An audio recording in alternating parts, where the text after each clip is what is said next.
Well, hello, everyone. Welcome to the Striker Texas MLS Podcast. We're doing it live, like someone that we don't need to mention in an old viral video. We're doing it live. No profanity, unlike that person I'm mentioning, but a great weekend. I know there was some joy in the stands, some bad words in the stands. In Austin, pleasure. In Dallas, purgatory, and in Houston, not pain necessarily. Victor Ariza in Houston, but no goals for you to write about, which always makes it more difficult. Victor Ariza's in Houston. I'm John Arnold in beautiful Dallas, Texas, and Chris Bills in Austin. Had plenty to write about because Austin FC had, I dare say, its best ever MLS season opener. MLS is back, guys, and Austin is back in the win column. Yeah, lots to choose from, but no points on the board from all three Texas teams. So that's a welcome change from what we saw, obviously at the end of last season. And yeah, I just so much joy. The fun part about we did an in-person press conference for only I think the third time ever at Q2, and down in the field club they've got they've got like sort of that fishbowl vibe where you can like look in, and walking out of there, people were having such a good time. I think saw so many smiles on faces, and just kind of the joy that a 5-goal win will bring to everybody that was in the building was a sight to behold. I hate the sort of like press conference as theater. I know it's like being broadcast places, but it's always so weird when someone's looking at you. Like in Kansas City, I think they were one of the first teams to do it, and it's a beautiful stadium. It's probably my favorite stadium in MLS, but you like absolutely feel like you're in a zoo as you're like kind of raising your hand and trying to get a question in, and like there's just fans like having a beer and just being like, "What's the coach going to say?" It's a very weird atmosphere. A Striker exclusive, Striker podcast exclusive. I don't want to make a big deal about this, tweet about it, whatever, but there was an intruder, two intruders in the FC Dallas post-game press conference. Nico Estevez in his first game post conference. They have that sort of setup where there's a bar adjacent to the press conference, and the door that should have been locked didn't get locked, and someone kind of stumbled in and had a few, and luckily dealt with very professionally by the FC Dallas communications team. I thought I was talking about myself. I thought you were going to say Greg Berhalter broke in. He didn't. Nah, you know what? I didn't see Greg. Although you can read about his visit. I don't know. I don't know what his vibe was. At Toyota Stadium. I guess I'm not sure either. I know he I mean, maybe. I don't know. Him stumbling in, I guess.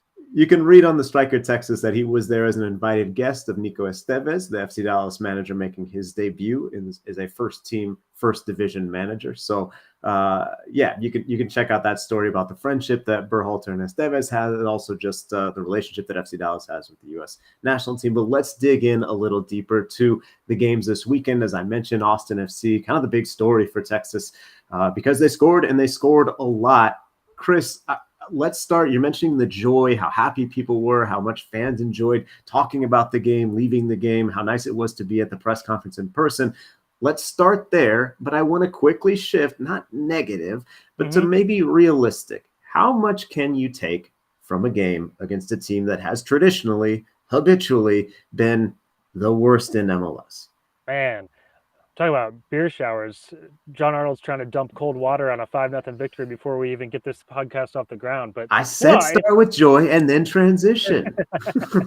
No, it's I mean, look, you start your season with a goal in the second minute. It doesn't matter, it doesn't matter who the opponent is. I think that was the joy of the first half and really the whole game. But it's just some great soccer. I think that Josh Wolf said it was the best collective effort he's seen from Austin FC, and it's hard to disagree with that. I thought that performances across the board. Rewatched it last night, and really no bad performances. There are a few things we'll get into a few things that I think that maybe a better team might have punished, but you win 5-0 in MLS.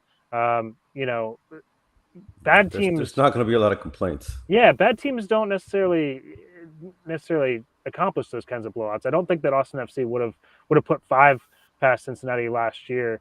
No matter how well they were playing, and game states do help. You get up a goal in the second minute. Cecilio Dominguez scored his first of 2, and they were off to the races. But Alex Ring with a nice kind of lucky off the shin. Took a bounce up over the keeper. to make it 2. And then the third goal, though, was a thing of beauty. I think, maybe my favorite goal that Austin FC has scored, just from a team team goal perspective. Last year we talked so much about how they just didn't have numbers in the box, and I think there were 4 or 5 passes inside the box on that third goal. Diego Fagundes starting it, dribbling in, 2 back-to-back heels from Sebastian Drusi and Alex Ring, and then Drusi finishing it off. Was just kind of the exclamation point on the first half, and they continued it into the second. So, no real complaints. I think that it'll be interesting to ask Josh Wolf about some of those tactical things. That, I'm sure that he's found some things to pick apart, so they don't feel too high on themselves. And for me, I guess if you want to get into it, John, it is kind of what we thought for Austin FC. They're better, they're deeper. Center backs, we still have some question marks there, I think, because Cincinnati, I think a better team probably makes that 2-2 in about 20 minutes in, and it could have been a really chaotic match. Even expected goals, I think, were about 2.9 to, over 1 for Cincinnati. So it's not like it was necessarily always going to be the 5-0 beatdown that we saw. But fair play to Austin for taking advantage of those moments. Of course, you can only beat who's in front of you. And look, like, we don't know anything about this season. It's possible that FC Cincinnati turns out to be good.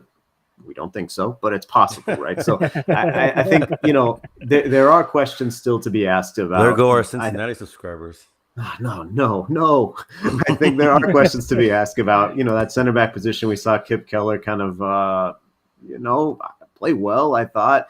And then Ruben Gabrielson makes his debut. Who knows how that kind of situation works out? I don't think it's going to be a platoon. Someone's going to have to win that job. But I think that's still a question that Austin needs to answer, and isn't necessarily going to be answered against a Cincinnati team that quite frankly, just didn't provide too much, right, in attack, except for a couple chances that they couldn't convert. So I would say it's fair that there are questions about the Austin team. The other question, I think, comes from a positive for me, which is Cecilio Dominguez going to continue this? Because it certainly looked like he was engaged, not just now and then, but from minute 1 until he left the game. And not just that engaged, would be very good news for Verde. Yeah, not just engaged, but I think that I've heard people mention this, but I thought he looked quicker, he looked fitter. He really I thought this was across the board from Austin, that especially Sebastian Drusi and Maxi Ruti were chasing down Cincinnati defenders right down to the 85th minute or whenever they both exited the game, which was pretty late on. And I thought it was really impressive. And something from the Maxi Ruti end of things, that he didn't score a goal. I don't know that he needs to score a ton if they're going to play the way not with this team. Well, if you get 5 goals from anywhere, I mean, you're fine. Yeah, exactly. But I thought the things that he did off the ball, chasing guys down, just being a menace, and having Sebastian Drusi right alongside him to do that as well. Sebastian Drusi on the fourth goal, just Jeff Cameron's corpse is on its way back to Cincinnati somewhere, because he burnt Jeff Cameron to get behind the defense and put it across to Cecilio for the second. And I mean, these guys are playing confident, and you can see the togetherness, and now they have to go take it to week 2 and build on this momentum against Inter Miami. Does Sebastian Drusi drink mate, the tea? Him and Arruti both. You got him and Arruti. What does Cecilio drink? Because Paraguayans, some of them drink it cold. That's a good question. Which is gross. I'll have to dig into that. And then Fagundes might as well. That's a story. Austin FC attack is fueled by mate. Yeah. There you go. I mean, that's at least 3 or 4. And I'm telling you, I bet Cecilio drinks it cold. It starts with a T, what they call it in Paraguay when they drink it cold. I wonder if they've got Alex Ring on that yet. Now that he's part of the attacking core, And maybe that's the biggest sign of team unity. If you see Ring with one of the thermoses or the carrying case, then you'll know. Or the Austin FC, a lot of the South American teams have like the branded, like the leather stamped, River Plate logo or whatever. That would be a very Austin thing too. So you could see that selling in Austin, no doubt. No doubt. Mate cases are going to be a thing at the Verde store before too long, I think. I'm about to say, I mean, we need to jump on this first. Find it in the Striker Texas. I won't believe it's a thing until Josh Wolf starts doing it. He'll bring him to the press conferences. And I mean, Phil West is going to get him on the train, right? Phil West got him to wear green. Why wouldn't he be able to get him to drink some mate, enjoy getting caffeinated, and kind of bonding with the players over a nice drink. I have a quick question for you, Chris. On the obviously it's one game. Top of the Supporters Shield race, if you want to feel good about something. Stop the count. No, but look, I think in midfield it was a bit cluttered last year, right? Maybe Wolf didn't know what to do there with Pochettino and Driussi, right? Having two guys that are so alike to each other. This year, maybe a hidden blessing of having Pochettino on loan to River Plate. Does that kind of just clear things up, clear up the roles in midfield, and maybe that's what has gotten Austin FC kind of absolutely. These guys know what they're doing, and that was a big part of the second part of the press conference with Alex Ring coming in. The captain, he is playing further up the pitch. He's playing true box to box role. It's not a double pivot really. There are some moments where he'll drop back, and even Sebastian Driussi was dropping back a little bit to help with the build-up, which I thought was a nice tactical move from Austin FC, and we'll see some highlights here. A great ball whipped in by Jean Kolmanich, by the way, and he looked really confident from the start. But back to the midfield, Danny Pereira also looks much better. That's your boy.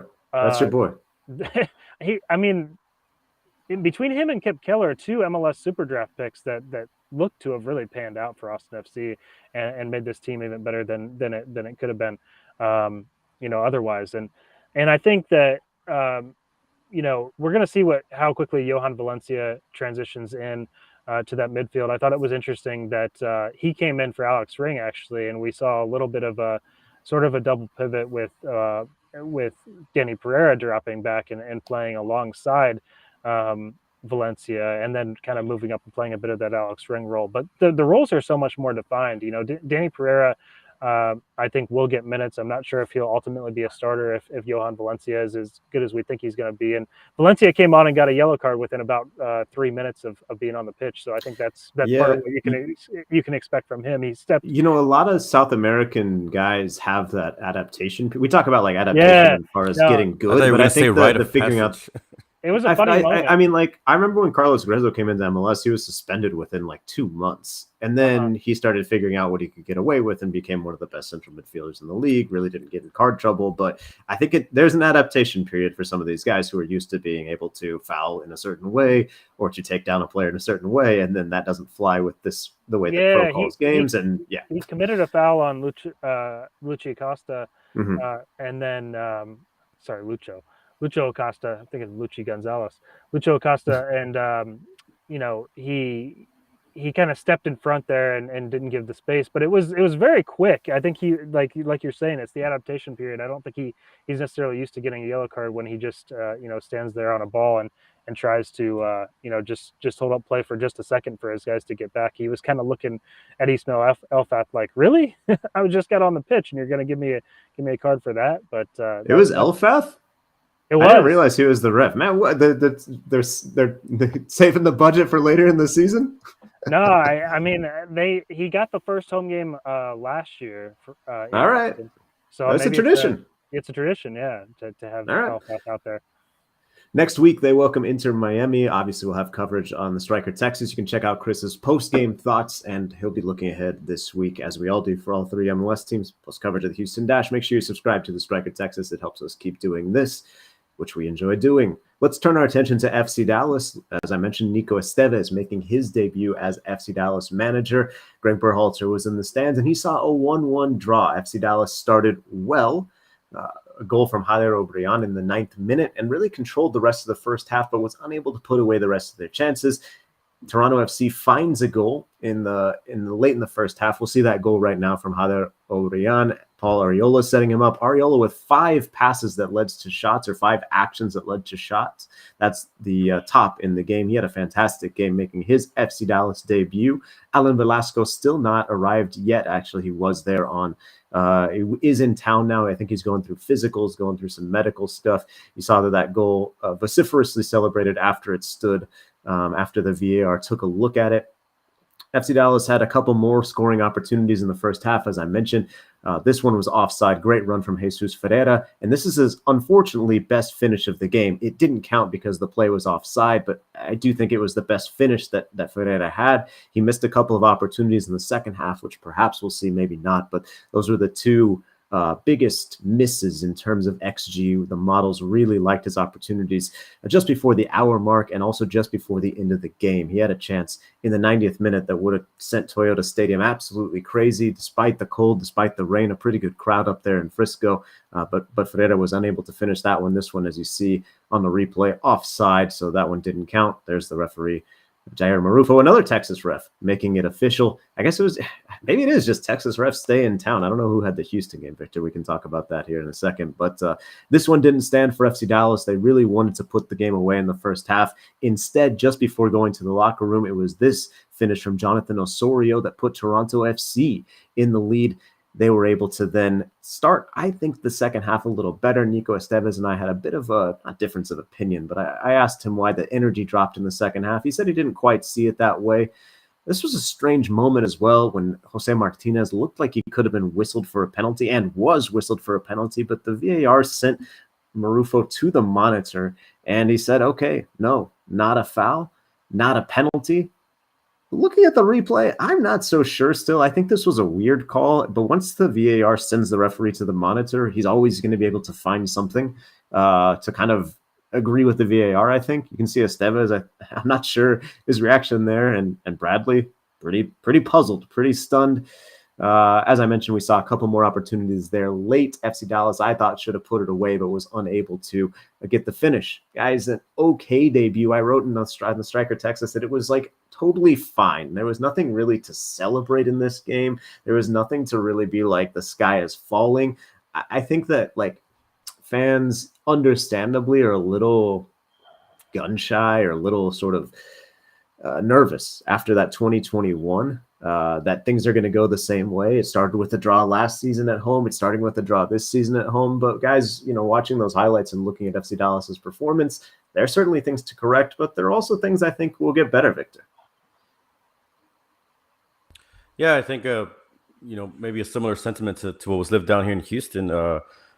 When you see Ferreira score, right, and it was almost just a game of inches a little bit, like maybe less, and just the opportunity there to be able to come away with the win. That's kind of what's disappointing, right? I mean, Toronto wasn't. You correct me if I'm wrong. You saw more of the game than I did, but I think it seemed like a very winnable game against Toronto, right? I mean, it didn't seem to be, and obviously, even without Insigne, I think they were expected to be dangerous. They didn't seem to be that big threat that they're supposed to be in 2022. It seemed like a winnable game for FC Dallas, and just to kind of, again, a similar situation here in Houston, just to have the offseason that you had, right? To have such a buzz around the club. I think people, are still skeptical. We saw it in the attendances in both Frisco and Houston, but just people, there was a different energy. I mean, to be fair, look, I mean, I'll criticize Frisco. I'm never one to just say, great job, crowd. I love the atmosphere at Toyota Stadium. It was like 30 degrees and raining hard. Like, it was not nice out there. Credit to the people who actually showed up. I was able to chat with some of the supporters out at the tailgate. Good crowd from the supporters.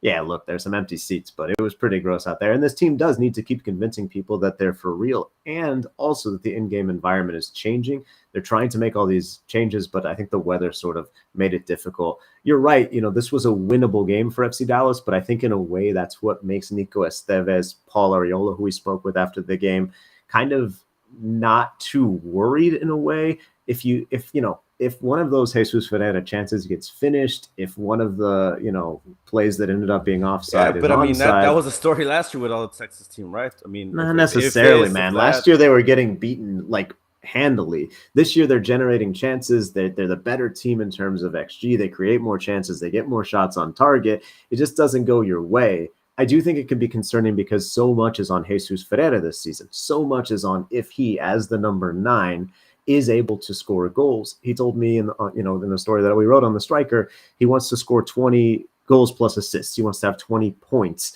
this season, which wouldn't be that much of an increase even on last year, but you didn't see great early returns. And as I mentioned, his best finish ended up being offside. So it's going to take a while to get him acclimated to the position, I think. And also, as I mentioned, Alan Velasco, your historic signing, a guy who you spent the most money on to bring in. Well, that's the biggest wild card. Wasn't here yet. Right. Well, that's the question too. If you read my 3 things on the Striker, we kind of go into the midfield alignment. I think there's going to be some changes, and Velasco has profiled as a winger. We think he was going to play wing, but I wonder, after seeing Jader Obrian score and have a really good first game of the season, he had a really good preseason as well. Paul Arriola on one wing, Jader Obrian on the other, and Velasco as the 10 with Jesus Ferreira playing in front of him, I think is a real possibility. I don't know if that gives you enough steel in midfield. I don't know if that gives you enough stopping power in midfield. I think it could leave some holes there because I haven't known Velasco. We haven't seen a ton of him. We obviously haven't seen him at all at FC Dallas. But I don't know that he puts in the work. But if you have a guy like Velasco out there and they're winning, if they get up to, that goal stands, right? They get up to 2-0, 3-0 lead. It becomes a little easier to defend too, right? So, just having a high-powered offense, it solves a lot of problems.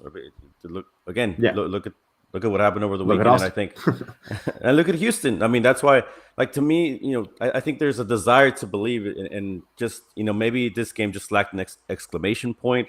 I agree with you. I think, over the course of the season, there's still plenty to be played for. There's a lot of positives to take away.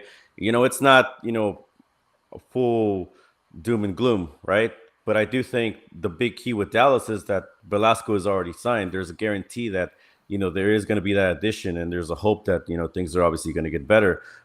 As opposed to with Houston, there's rumors with Hector Herrera, but there's nothing set in stone, that you've got to fix the situation you have right now. Dallas has a tough stretch coming up, guys. Saturday, they go to New England, a strong Eastern Conference team, not easy to beat on the road, and it's a long trip. It's a day game, could do weird things to the body clock. Then they come home for games against Nashville, who was so difficult last year and made a strong start to life in the Western Conference this week. Then they host the Portland Timbers, who made MLS Cup the final last year, and then they go to Chicago. So it's a tough stretch coming up for FC Dallas. In a way, things could go south quickly, but they also could go well. We'll obviously cover it on the Striker Texas. Looking forward to this weekend's game, and you can check out the 3 things recap on there. Another point that's kind of important I want to make real quick before we get to the Dynamo. Paxton Pomykal, good first game. 4 passes total between him and Jesus Ferreira. They need to get that connection flowing. He's not the main playmaker, but they need to have a little bit more of a connection if they're going to get things working in the current alignment, which could change. Victor, not a goal to write about for you. You're still waiting to get the pen out to scribble down the minute to describe the goal for the readers of the Striker Texas. A 0-0 game for the Dynamo against Real Salt Lake. What do you take from this one? It sounds like you're not impressed necessarily, but also it's a point to start the season. What do you make from this 0-0? Because it's hard to foresee the future, and it's hard to see what's going to happen after this, right? That's why we don't know in context how important this draw will be, right? Yes, that's quite meta. But I agree with you. No, I'm just saying, because this is, again, the story every year with Houston is they have an early home stretch that they don't take advantage of, and then come the summer again to kind of beat that to death. That's where it ends up doing them in, right? And they don't make the playoffs. Now, they had plenty of chances here. Finishing was obviously not their best night. I think the biggest chance, and we'll see it maybe a little later here, is Darwin Quintero in the 81st minute. He comes off the bench. Nagamura mentioned, he thought the team was too slow in the first half. Obviously they got a little better in the second half with the substitution of Coco Carrasquilla coming in at halftime. And then obviously, as mentioned, Quintero came in later. Thoro Farson came in later. There was a play here. I don't know if it'll come out here in the short highlights, where Corey Baird, right? Again, there are some things, here from preseason that have carried over, right? I think the situation I keep mentioning in midfield, there needs to be more answers there. There needs to be somebody more definitive. There needs to be more creativeness, right? And it's tough because, where does Darwin Quintero fit in there? He's your most creative guy, but he's he's probably not going to give you 90 minutes a game. So, is the super sub role, the right role for him? Is he going to have enough time like he did in this game? This is the opportunity we're talking about, where it just kind of goes off the post, and you could, say, well, if we got that one, there would have been a victory, so that there are positives to take away. On the other hand, early in the first half, there's an opportunity where Corey Baird, Ferreira, who was very limited, right? But, was trying to at least create some opportunities for his teammates. Just kind of lobs. It's a corner kick opportunity. Lobs the ball back into the area, and Corey Baird, he's at the far post. Instead of trying to head it in, he heads it back to try to get Tim Parker to just kind of like push it in, and it's those kind of things, right? Corey Baird's a forward. He has to be more selfish. You can't expect his teammate, the defender, to make. And that's one of those things where if you go back to preseason, there was a similar situation where Corey Baird doesn't take a shot, right? He instead decides to opt for Fafa, tries to give that pass. Overall, I just think aggressiveness is maybe the word.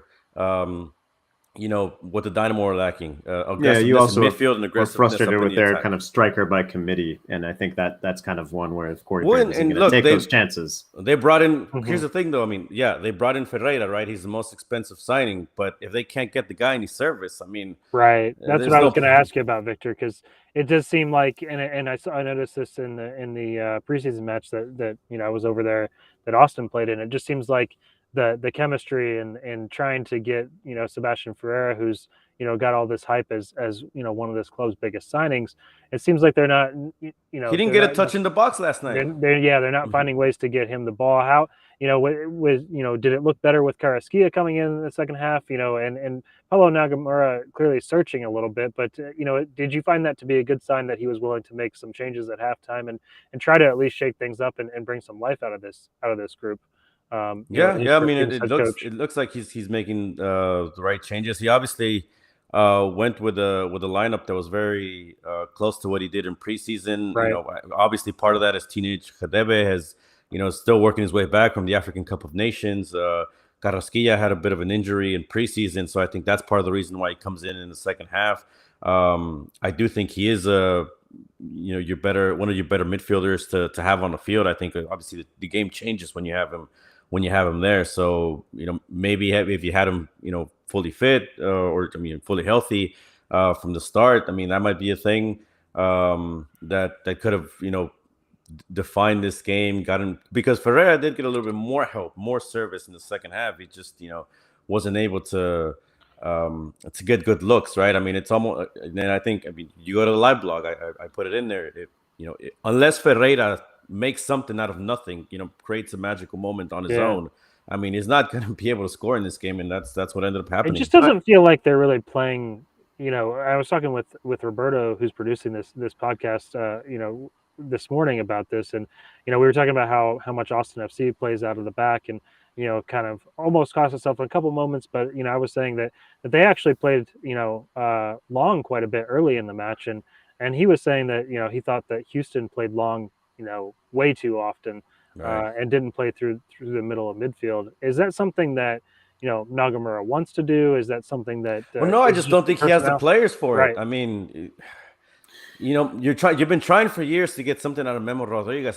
This dude is like, what, 25, 26? He has to take the next step where you got to find somebody else. You can't just have him on the roster because he's a Dynamo Academy product. That's not how you run a team, right? And Darwin Quintero, is he a 90-minute player? That's the big discussion. Yeah, I think that's a big question. But I think that's a big question, because I think the changes, like you said, they made the team better, right? And I understand Carrasquilla is coming back from a bit of a knock, but I think in an ideal world, he starts. No doubt about it. Doesn't some of this issue get solved if they do bring in Ache? I understand what you're saying. He's not here yet. We don't know if he's coming, and he wouldn't get here till the summer. Right. But the team gets a lot better if they make that move, no doubt, right? No, absolutely. And I think for the most part, obviously it fixes a lot of your problems. But I still think even, with Ache, you still need an attacking piece, one more attacking piece, right? A guy that's your serviceman in the middle of the field, right? Because I don't think you're going to ask Ache to be your creator. Yeah, no. I mean, look, if you set up in a 4-3-3 with Ache as one of your two-way midfielders, Carrasquilla, either holding or going two-way, and you still have Ferreira up top and then Fafa on one wing, okay, I'm fine with that. But if your other wing is Corey Baird or you're trying to play a 4-4, I'm not sure. I agree with you. I think they're about, if they add Ache, I think there's still one attacking piece away wherever you want to put that piece, basically. And I mean, and that guy doesn't unless Quintero's 90 minutes fit. And then you're talking about a different situation, right? Because then you're saying, okay, if it's an attacking trident of Ferreira, Fafa, and Quintero, and they can truly go at teams for 85, 90 minutes, and then behind them you've got Carrasquillo, or if you can get, Quintero to be a 60-minute player, right, and have Memo come off the bench, and maybe that's where he thrives. Yeah, but I mean, I still think you want one of your most dynamic attacking players to be 90-minute fit.